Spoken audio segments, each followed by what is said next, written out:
Today we're going to be talking about section 1.2, and in this section we'll talk about SOH CAH TOA and how to apply this fundamental trig concept.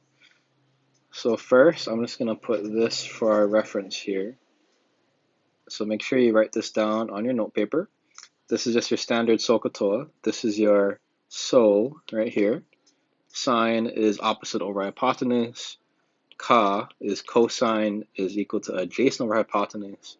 And TOA is your tangent equals opposite over adjacent. Now it's important to understand that all this stuff relates to right triangles. So really highlight that in your notes that this is only for right triangles. So that's very important to understand. So for example, let's draw a triangle right here. Let's say theta is here. What you want to do is imagine there's a stick figure here. Let's say this is you, you're hanging out. Opposite is right here, because that's opposite of your reference, the stick figure. This is adjacent, because it's next to the stick figure. And hypotenuse is always going to be the longest leg. That's always going to be across from the 90 right there. Now why that's important is because let's say the triangle is a little different. Let's say the theta is here now. What you want to do is draw the stick figure right there. And notice how the opposite is now on the other side here. The adjacent is next to him, and the hypotenuse is, of course, always going to be across from that right angle. So that's important to understand. So now let's do a question here. It says find the value of each of the 6 trig functions of the angle theta. So we should all know the basic ones. Sine of theta, cosine of theta, tan of theta. Now if you're wondering what are the other 3, so the other 3 are actually right here. Cosecant theta, secant theta, and cotan theta. Now, if you're wondering what these are the reciprocals. So on my top over here, we're going to add a line. We're going to put reciprocal identities here. So if you've never learned this, this is important to write down. Cosecant theta, this is pronounced cosecant like this, or CSC, is 1 over sine theta. Secant theta, SEC, that's pronounced secant. That's going to be 1 over cosine theta. And the last one is easiest, cotan theta. That's pronounced cotangent or cotan. That's 1 over tan theta. So here we are. We're looking at right here. We're going to find the answer to these here. So look at this triangle here. Notice how you want to draw your stick figure right where the theta is located. Let's fill in that 4 because it's a 3, 4, 5 triangle. And label A, O, H. Now let's figure it out. Sine theta, that's O over H, which is 4 over 5. Cosine theta is A over H, which is 3 over 5. Tan theta is O over A, which is 4 over 3. And then for the reciprocal, simply flip them.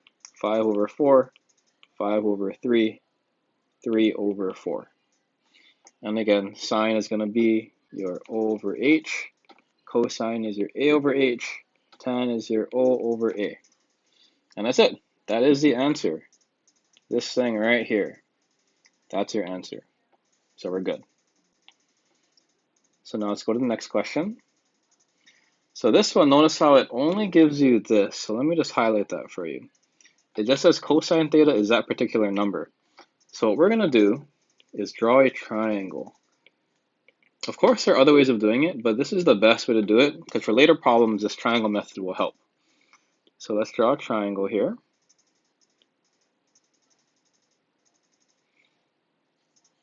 Let's put that right there. I'm going to draw my theta. Here's my stick man. I'm going to call this A, O, and H. So to start, let's just write our 6 trig functions, sine, cosine, and tan. Always write it in that order. And then you're going to write the reciprocals like this. Cosecant, secant, cotan. Always write it in that order because it'll help you memorize the relationship. So once we have that written, we're really going to focus in on this number, 2 root 5 over 5. So I want you to remember that cosine is a over h. That's a nice ratio we can use, because what we can say now is a must have been 2 root 5 and h must have been 5. And now we're probably wondering, well, what is this O right here? Let's just call that question mark. Well, how do you find a third leg of any right triangle? We're going to use the Pythagorean theorem. That's your Pythag theorem. So let's write 2 root 5 squared plus question mark squared equals 5 squared. So let's square that. That's just 4 times 5 plus question mark squared is equal to 25. Question mark squared must be 25 minus 20, which is 5. So your question mark must have been root 5. So now I can erase this here, and I can say this must be the square root of 5. Now we can answer the whole question. Sine theta, that's O over h, root 5 over 5. Cosine theta, that is going to be a over h, which is 2 root 5 over 5. Tan theta is over a, that's root 5 over 2 root 5. Notice these cancel, you get 1/2. And there's our 3. Now let's flip them to get the other ones. So 5 over root 5, which would reduce to 5 root 5 over 5. Root 5 is our answer. This is going to be 5 over 2 root 5. We can rationalize. Cancel, cancel. Root 5 over 2. And last one's easy. That's just 2. And there we go. So now you can work on the homework questions. So just for reference, you're going to want to go 1 to 5. So again, I'll show you the whole notes here. For homework, you're going to want to do numbers 1 to 5. Okay, so good luck, and I'll see you in the next video.